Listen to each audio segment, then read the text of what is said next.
Welcome back to light of India. मैं खड़ा हूं आज हाई स्कूल के और मिडिल स्कूल के प्रांगण में। आपको दिखा रहा हूं कि ये वही प्रांगण है, ये वही विद्यालय है जिसका जीर्णोद्धार महेंद्र बाबू ने किया था। आपको बताते हैं, महेंद्र बाबू इस विद्यालय के प्रथम फाउंडर प्रधानाध्यापक थे और इन्होंने इस चंवर में, इस जगह पर, इस क्षेत्र को सिंचा ही नहीं बल्कि शिक्षा का अलग जगाया। आज उनकी जयंती पर क्या कहते हैं इस विद्यालय के प्रधानाध्यापक राकेश कुमार जी और क्या कहते हैं मिडिल स्कूल के सभी शिक्षक। चलखी हाई स्कूल सह इंटर कॉलेज में आज महेंद्र बाबू की एक तस्वीर को दीवार पर लगाया गया। आपको बता दें कि श्री महेंद्र बाबू की गाथा करते हुए क्या कहते हैं यहाँ के शिक्षक, क्या कहते हैं बाहर से भी आए हुए हमारे। इसलिए कह रहे हैं कि ये संभावना आपके भीतर भी मौजूद है और यहां से भी बच्चे निकले, इस विद्यालय से भी निकलेंगे तो दुनिया में एक सुख का विषय होता है, एक आनंद का विषय होता है। जब आपकी किसी चीज की इच्छा हो जाए और वो आपने प्राप्त कर लिया तो हो जाता है, वो सुख है।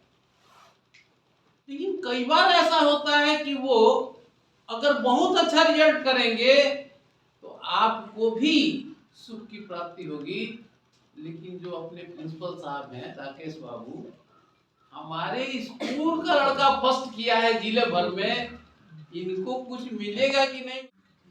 इस घर का कौन लड़का है जो टॉप किया है, तो घर के लोगों को भी, यानी उनको हाथ में कुछ नहीं मिलेगा लेकिन उनके मन में एक आनंद आप कर जाएंगे। और ये योग्यता, क्षमता, पात्रता हर विद्यार्थी के भीतर है, क्योंकि ये मात्र भारत का जीवन दर्शन है जहां कहता है अमंत्रो अक्षरम नास्ति।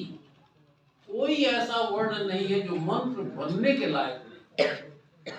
यही नहीं कि एक शिक्षक थे, पत्रकार थे, स्वतंत्रता सेनानी थे, अध्यात्म जगत में भी इन्होंने अपनी उपस्थिति को दर्ज कराया जो जीवन की आखिरी मंजिल होती है। तो एक व्यक्ति और हर क्षेत्रों में एकदम ईमानदारी पूर्वक, और जहां आप इनको खोजिएगा वहां आप पाइए। ऐसा नहीं है कि एक ही क्षेत्र में इन्होंने काम किया और अपने आप को संतुलित और चले आए town degree college Ballia, commerce के हेड हुए। एक व्यक्ति इस जिले का पहुंचा, कहा कि मुझे नौकरी की सख्त जरूरत है। मैनेजिंग कमेटी हुआ करती थी, उसके पास गए तो उन्होंने कहा कि एक ही पोस्ट है, या तो आप रहेंगे या फिर ये रहेगा। इन्होंने अपना तुरंत इस्तीफा लिख करके और कहा कि मेरी जगह पर इनको बहाल करो। फिर बलिया जिला उत्तर प्रदेश में ही केपीएस कॉलेज, बाहर नाम सुना होगा, नहीं सुना होगा तो सुन लीजिए, वहां ये कॉमर्स में चले आए। वहां की भी नौकरी इन्होंने एक व्यक्ति को दे दिया।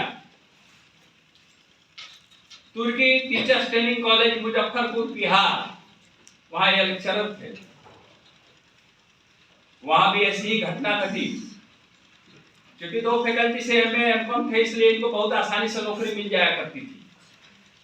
कुछ दिन नौकरी करते थे, कोई गया कि मुझे बहुत सख्त जरूरत है, उसको रखवा देते थे, अपने इस्तीफा दे करके चले आते। बीएम हाई स्कूल में शिक्षक रहे, पटरी नहीं बैठी, इस्तीफा दे दिया।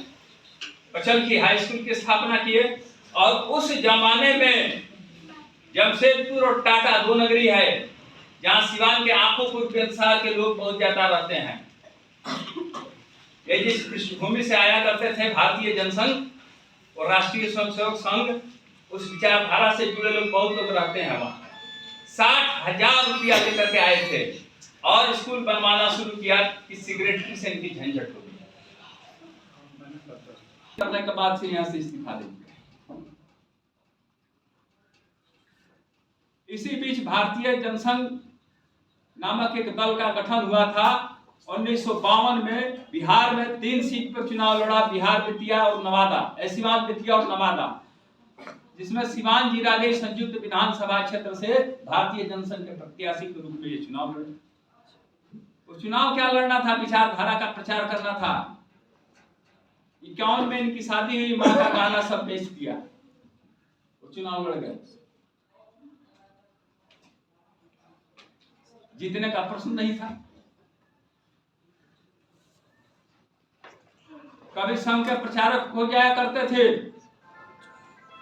औरंगाबाद, हिलसा, पटना, ये कई जगह प्रचारक किए, जीवन व्यतीत किया इन्होंने। और इसी क्रम में घर वापसी जब होता था तो कहीं ना कहीं स्कूल खोलते थे।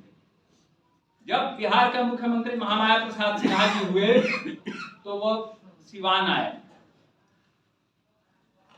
और मेरा परिवार जो था वो कांग्रेसी परिवार था। अनुग्रह बाबू, मेरे दादाजी अनुग्रह बाबू से जुड़े हुए थे। मेरे बड़का बाबूजी संत कुमार वर्मा, जिन्होंने हिंदी पत्रकारिता के सिवान जिला में शुरुआत की थी। आज अखबार निकलता था बनारस से, उसके वजह सिवान, छपरा, गोपालगंज के संवाददाता थे। उनको उन्होंने महामाया बाबू ने बुलाया और कहा कि भोजपुरी में कहा हो तो उतार भैया कहाँ पर ये घूम घूम स्कूल खोले। तो हुआ कि है यही है। कहाँ है? तो आंखोपुर पेंसार में है, तिवारी जी के यहाँ, स्वर्गीय जनार्दन तिवारी जो विधायक और सांसद हुआ करते, इनको बुलाया गया। और हुआ कि भाई ब्रजकिशोर बाबू सिवान के थे, उनके नाम पर कोई यहाँ स्मारक नहीं है, कोई स्कूल कॉलेज नहीं है, जबकि छपरा में ब्रजकिशोर किन्नर गार्डन है, दरभंगा में उनके नाम पर बहुत बड़ी लाइब्रेरी है, कई गांव में उनके नाम पर लाइब्रेरी है, और जहाँ के थे वहाँ कुछ नहीं है। श्रीनगर के कुछ कायस्थ लोग आए और उन्होंने कहा कि हमारा पठान ले लीजिए और इसी में स्कूल चलाइए। लेकिन पठान में स्कूल कैसे चले? तो उसकी शुरुआत बुनियाद पड़ी टाणवा से। टाणवा में कुछ लोगों ने जगह दिया, मठ ने जगह दिया, और वहीं से ब्रजकिशोर उच्च विद्यालय, जो अब राजकीय इंटर कॉलेज है, उसकी स्थापना हुई। वो स्कूल चल पड़ा, वो चल रहा था। इसी बीच सरस्वती शिशु सदन जो जयप्रकाश नगर में है, देख रहे हैं आप, वो पहले शास्त्री नगर में खुला, उसको।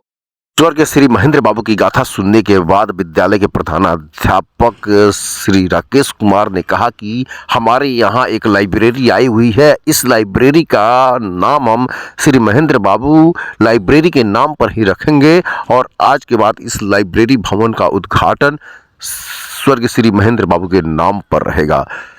ये इनकी बड़प्पन है। इनकी कृति को लेकर सभी लोग, इस क्षेत्र के लोग इनकी गाथा गाते हैं कि स्वर्गीय श्री महेंद्र बाबू इस विद्यालय को कैसे सींचे, कैसे संचालन करते थे, किस तरीके की उनकी यहाँ पर जो उनका दैनिक क्रियाकलाप था किस प्रकार का था।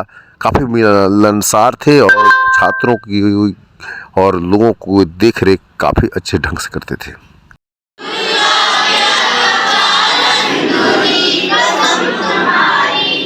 गुरु अगर कोई कहते हैं टीचर, अगर सही बात, उनकी आज्ञा का पालन जरूर करना। इसको अलापना तीसरी लाइन को, तीजी कसम ये ले लो, देखना ना पीछे मुड़ के। नहीं हो जाता है कि रितेश को अभी बना रहा हूँ, रितेशवा का करता बा वो तो गाछी पर चढ़ता क्लास में आज पढ़े ना दे ले, चलो करे पूजा करता हुआ कोई नहीं। साइकिल चलाते हो आगे देखते हो कि पीछे देखते हो? क्या अपने लक्ष्य को पाने के लिए पीछे देखोगे? बेपढ़ुआ का संगत कभी मत करना, जो नहीं पढ़ने वाला है। और आए हो तुम यहाँ क्यों, हरदम ये याद रखना, इनकी बात मान कर तुम आगे को बढ़ते रहना। अतिथि के तौर पर प्रोफेसर रविंद्र पाठक तथा स्काउट गाइड भारत सरकार के आयुक्त श्री अभिषेक कुमार सिंह तथा अधिवक्ता दिनेश कुमार ने भाग लिया। तो वहीं पर अमित कुमार मोनू जो श्री महेंद्र बाबू के लड़के हैं, उन्होंने उनकी गाथा को बताया।